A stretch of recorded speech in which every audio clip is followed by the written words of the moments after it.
محبت سے سنیے جو بھی ہیں. اللہ فرماتا ہے وَلَا تَهِنُوا وَلَا تَحْزَنُوا وَأَنْتُمُ الْأَعْلَوْنَ إِن كُنتُم مُؤْمِنِينَ. غور سے سنو. اللہ فرماتا ہے غم مت کرنا, گھبرانا مت. وَلَا تَهِنُوا وَلَا تَحْزَنُوا وَأَنْتُمُ الْأَعْلَوْنَ. رنجیدہ مت ہونا, غمگین مت ہونا. انتم الاعلون. دنیا میں اگر کوئی سب سے اوپر ہونے والا ہے, سب سے اونچا اگر کوئی ہوگا تو مسلمان ہی ہوگا. لیکن اللہ نے فرمایا اس کے لیے شرط یہ ہے کہ ان کنتم مومنین, اگر تم ایمان والے بن جاؤ تب. سر بلند, سب سے اونچے, کسی کے باپ کی بس کی نہیں کہ ہمیں دبا لے, لیکن اس کے لیے شرط ہے ایمان والا بننا, مومن بننا. کیا بننا؟ ایمان والا. دیکھیں ہمارے جو اسلاف گزرے ہیں علماء کرام, انہوں نے کہا کہ مسلمان اور مومن میں کوئی فرق نہیں. جو مسلمان ہوتا ہے وہ مومن ہوتا ہے, جو مومن ہوتا ہے وہ مسلمان ہوتا ہے. ٹھیک. لیکن ایک بزرگ گزرے ہیں, ان کا نام ہے شیخ محمد متولی الشعراوی, مصر کے اندر ہوتے تھے. انہوں نے کہا کہ مسلمان اور مومن میں فرق ہے. انہوں نے کب کہا؟ کسی نے آ کر کے ان سے پوچھا کہ حضرت قرآن شریف کے اندر ایک آیت ہے کہ وَلَا تَهِنُوا وَلَا تَحْزَنُوا وَأَنْتُمُ الْأَعْلَوْنَ. غم مت کرو, رنج مت کرو, پریشان مت ہو, سب سے سربلند, سب سے اونچے تم ہی رہو گے اگر تم ایمان والے ہو تو. لیکن مسلمان تو ہر جگہ جو ہے پس رہے, ہر جگہ مسلمانوں کو ستایا جا رہا ہے, ہر جگہ دبایا جا رہا ہے, ہر جگہ مسلمانوں کو مارا جا رہا ہے, پیٹا جا رہا ہے. اس کی وجہ کیا؟ جسے دیکھو تو مسلمانوں کے پیچھے. اللہ نے فرمایا سب سے بلند, اللہ نے فرمایا سب سے بلند ایمان والے, لیکن اس دور کے حساب سے سب سے پیچھے ایمان والے. سمجھ میں نہیں آیا؟ اللہ نے تو وعدہ کر لیا ہے کہ سب سے سر بلند ایمان والا, لیکن اس دور میں سب سے پیچھے مسلمان. کیوں؟ تو انہوں نے کہا کہ وجہ یہ ہے کہ اللہ نے فرمایا ہے کہ پہلے ایمان والے ہو تب سر بلند رہو گے. کہا حضرت سمجھ میں نہیں آیا, ہم بھی تو ایمان والے ہیں. آج کل جو لوگ ہیں کلمہ پڑھ رہے ہیں وہ بھی تو ایمان والے. آپ نے فرمایا ایمان والا مت کہو بلکہ یہ مسلمان ہے. اس نے پوچھا حضرت پھر ایمان والا کون ہوگا؟ تو آپ نے فرمایا پڑھ قرآن مجید. اللہ فرماتا ہے قد افلح المؤمنون الذین هم فی صلاتهم خاشعون والذین هم عن اللغو معرضون والذین هم للزکاة فاعلون والذین هم لفروجهم حافظون. آپ نے فرمایا ایمان والا وہ ہوا کرتا ہے جو نمازوں کی پابندیاں کرتا ہے. ایمان والا وہ ہوتا ہے جو زکوٰۃ کی پابندی کرتا ہے. ایمان والا وہ ہوتا ہے جو اللہ کی رضا کے لیے روزے کو رکھے. ایمان والا وہ ہوتا ہے کہ اللہ نے اگر استطاعت دی ہے تو اللہ کے گھر کی زیارت کر کے آتا ہے, حج کر کے آتا ہے. آج کل کا مسلمان تم کہتے ہو کہ پچھڑا ہوا کیوں ہو؟ نمازوں سے مسلمان دور, زکاتوں سے مسلمان دور.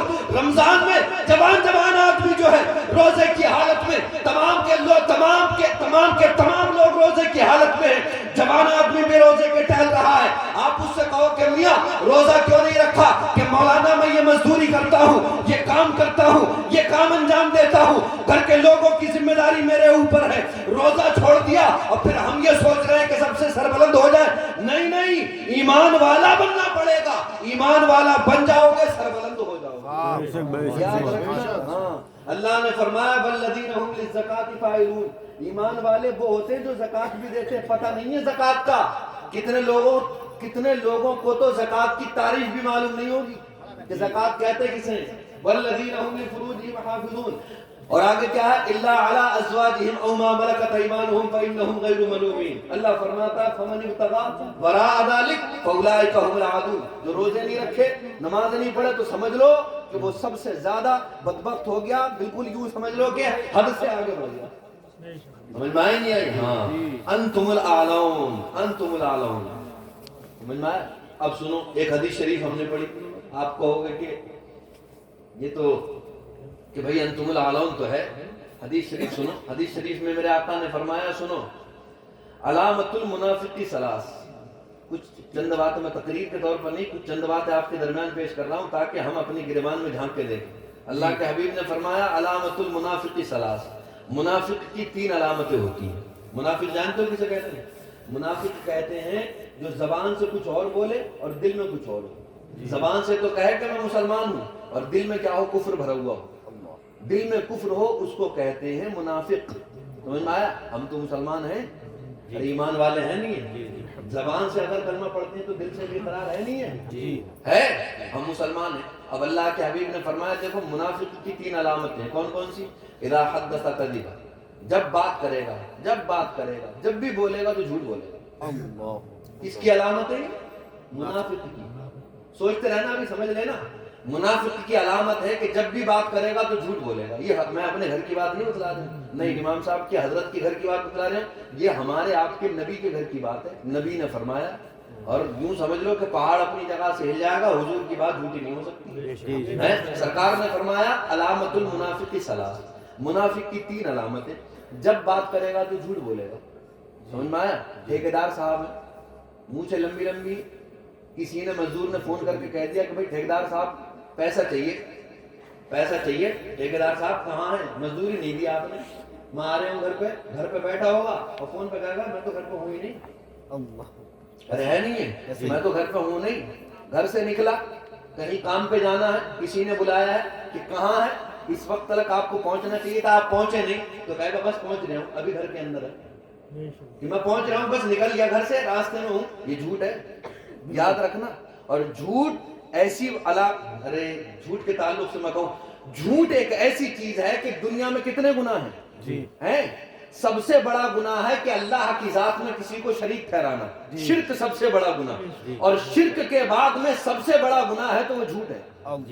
سب سے بڑا گناہ کون سا ہے؟ جھوٹ ہے. ایک بات اور بتلاؤں آپ کے تعلق سے، جب غوث اعظم رضی اللہ تعالی عنہ جب پڑھنے کے لیے بغداد جانے لگے، آپ کی والدہ نے آپ کی صدری کی جیب کے اندر جو ہے 80 یا 70 یا 40 جس طریقے کی روایات ہیں، وہ اتنے دینار درہم چھپا دیے. درہم چھپانے کے بعد میں جب آپ رخصت ہونے لگے تو آپ کی والدہ نے، آپ کی ماں نے غوث اعظم سے یہ نہیں کہا تھا کہ بیٹا شراب مت پینا، بیٹا جوا مت کھیلنا، بیٹا یہ مت کرنا، بیٹا وہ مت کرنا، بلکہ سیدہ ام الخیر نے غوث اعظم سے فرمایا تھا بیٹا جھوٹ مت بولنا. کیونکہ سیدہ ام الخیر جانتی تھی کہ میرا بیٹا اگر جھوٹ سے بچ گیا دنیا کے ہر گناہ سے بچ جائے گا. دنیا کے ہر گناہ سے بچ جائے گا. جتنے بھی دنیا کے اندر گناہ ہیں، ہر گناہ جو ہے آرام کرتا ہے جھوٹ کے دامن میں آ کر کے. اور ایک جھوٹ کو بچانے کے لیے آدمی ہزار جھوٹ بولتا ہے. تو میرے آقا نے فرمایا جھوٹ بولنا یہ کس کی علامت ہے؟ منافق کی. اب ذرا اپنے گریبانوں میں جھانک کر کے دیکھو کہ ہم جھوٹ بولتے نہیں بولتے ہیں. ہم کہتے ہیں کہ ہم ایمان والے ہیں، ہم مسلمان ہیں، اب ہم جھوٹ بول رہے ہیں. میرے آقا نے فرمایا یہ تو منافق کی علامت ہے، مسلمان کی علامت تو ہے نہیں. پہلی علامت، گھبرانا مت، میں بھی تقریر کروں گا، کہیں آپ سوچو کہ باتیں کر رہے ہیں. پہلی علامت. دوسری علامت کیا ہے؟ میرے آقا نے فرمایا اذا وعد اخلف، جب کسی سے وعدہ کرے گا تو وعدہ خلافی کرے گا. وعدہ کرے گا تو وعدہ خلافی کرے گا. ہمارے گھر پر کچن کے اوپر جو تھی ٹین بننی تھی، ٹین ڈلنی تھی، اس سے مستری سے بات کری کہ صاحب کب پڑ جائے گی؟ جمعہ کو پڑ جائے گی. جمعہ کو فون کیا کب پڑ جائے گی؟ کہ اتوار کو پڑ جائے گی. اتوار کو فون کیا کب پڑے گی؟ جمعہ کو پڑ جائے گی.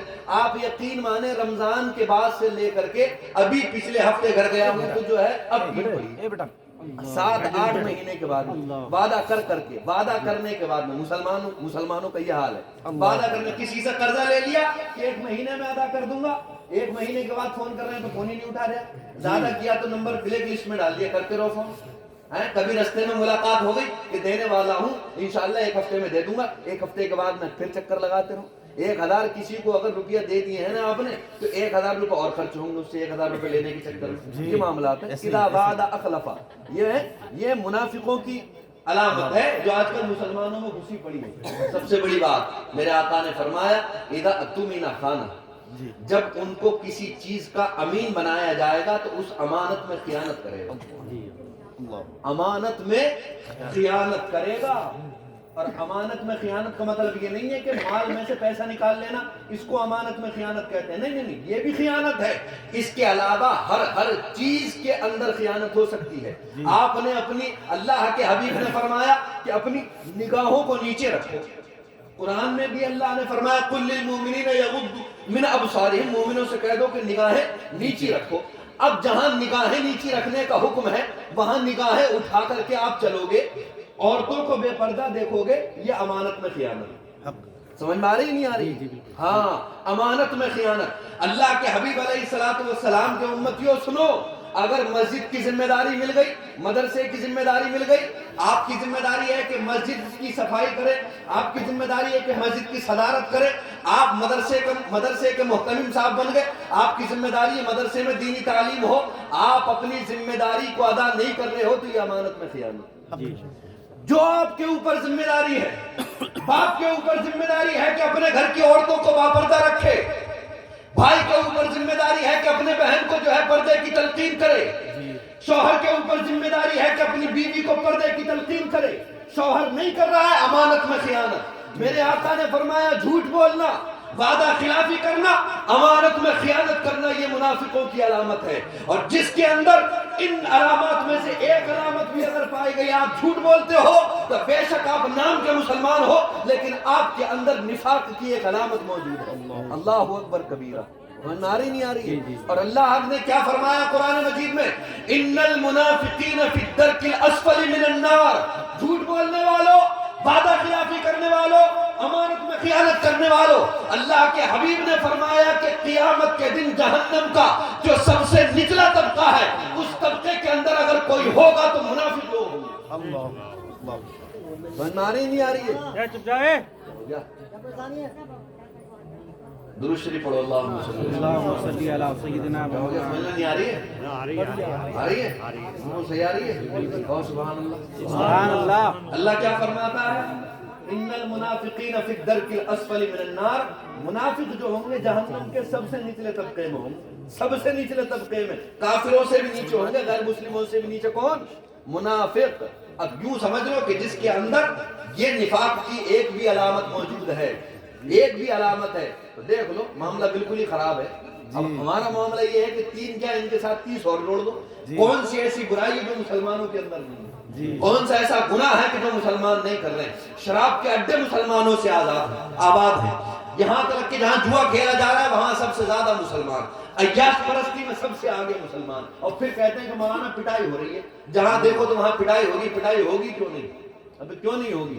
یہ محفل پاک کائے کے تعلق سے، ایصال ثواب کے تعلق سے ایک بزرگ گزرے ہیں، ان کا نام ہے مولانا جلال الدین رومی علیہ الرحمۃ۔ ان کے کتاب ہے بڑی معتبر، مثنوی شریف۔ مثنوی شریف میں انہوں نے ایک حکایت نقل کی ہے، دونوں طرف انشاءاللہ یہ واقعہ پہنچے گا۔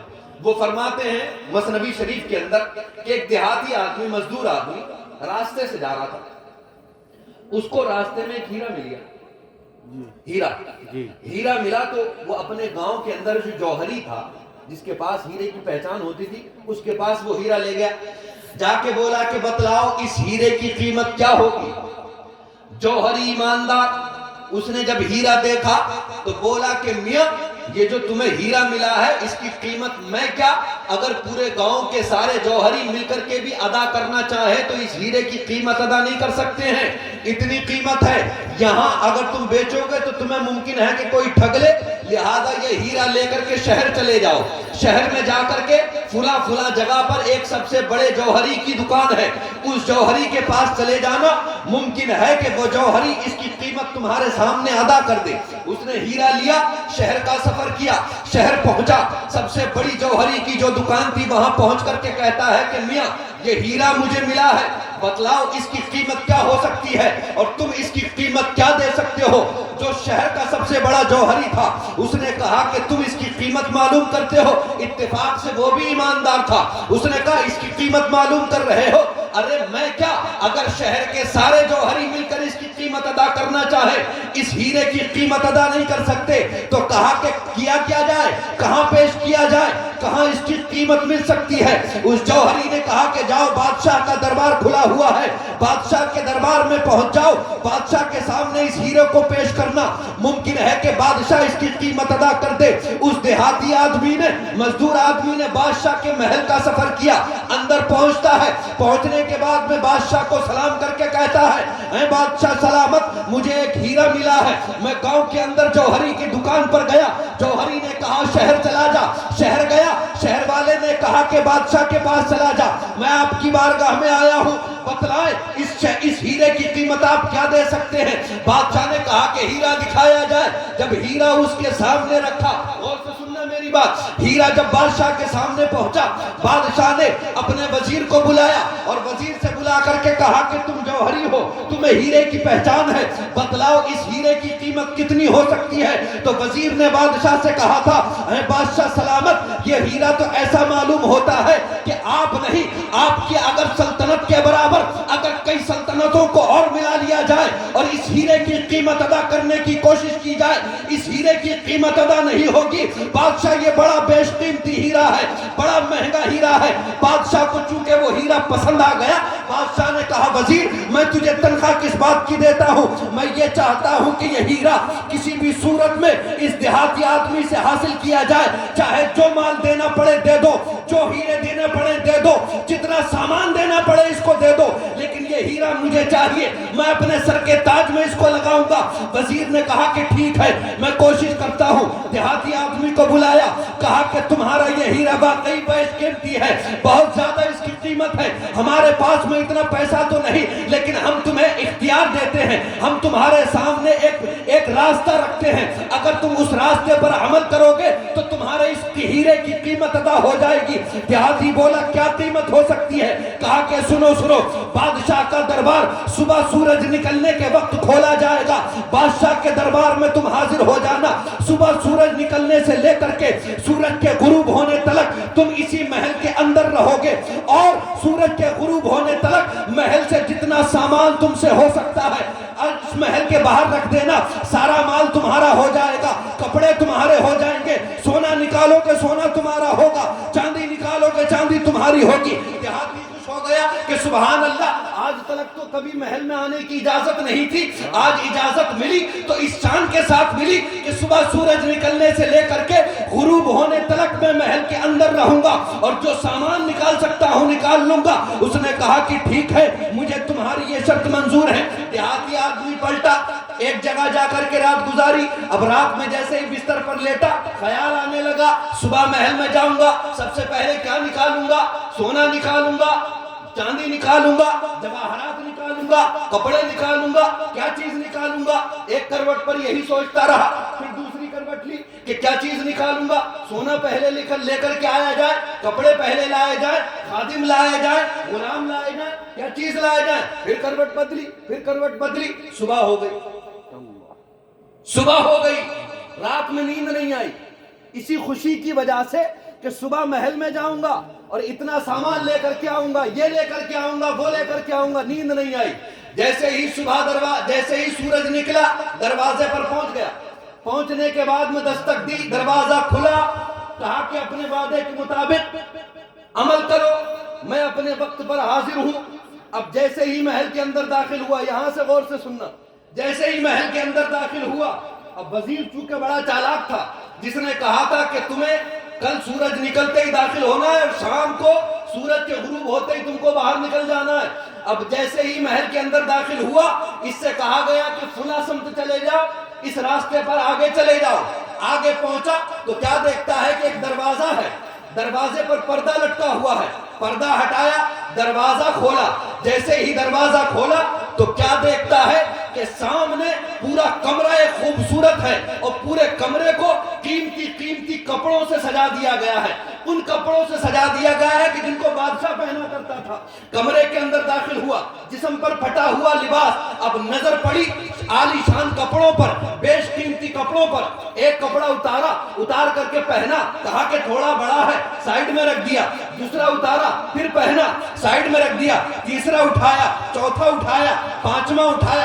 یہاں تک کہ اس نے سوچا آج اتنے کپڑے لے کر کے جاؤں گا کہ زندگی بھر کپڑے خریدنے کی ضرورت نہیں پڑے گی. اور یہ تو وہ کپڑے ہیں کہ جن کو بادشاہ پہنتا ہے. کچھ کپڑے اکٹھا کر کے ایک سائیڈ میں رکھ دیے. رکھنے کے بعد میں آگے بڑھتا ہے تو دیکھتا ہے کہ دروازہ وہاں پر بھی ہے. دروازے پر پہنچا, دروازہ کھولا تو کیا دیکھتا ہے کہ دروازے کے اندر کمرہ, اور کمرے کے اندر طرح طرح کے کھانے لگے ہوئے, طرح طرح کے کھانے جن کا کبھی تصور نہیں کیا تھا. غریب آدمی, مزدور آدمی, شام کو روکی سوکی کھانے والا آدمی, جب دسترخوان پر نظر پڑی کہ طرح طرح کے کھانے ہیں. اب بھوکا پہلے سے, سویا پہلے سے نہیں ہے. اس نے سوچا کہ باہر نکل کے دیکھا تو ابھی سورج چڑھا ہی تھا. اس نے سوچا کہ ابھی تو بڑا وقت ہے, شام تلک کا وقت ہے, اتنا سامان نکال سکتے ہیں. کھانا کھانے کے لیے بیٹھ گیا، غور سے سننا، کھانا کھانے کے لیے بیٹھا، یہ کھایا وہ کھایا، جہاں ہاتھ پہنچا وہ کھایا۔ کھانا کھانے کے بعد میں منہ صاف کرتا ہوا آگے بڑھا تو آگے بھی دروازہ جیسے ہی دروازے پر پہنچا، دروازہ کھولا تو کیا دیکھتا ہے کہ ایک شاہی بستر پڑا ہوا ہے، جس کے ارد گرد غلام اپنے ہاتھوں میں پنکھا لیے ہوئے پنکھا جل رہے ہیں۔ اس نے سوچا کہ چلو پوری رات کا جگا ہوا ہوں۔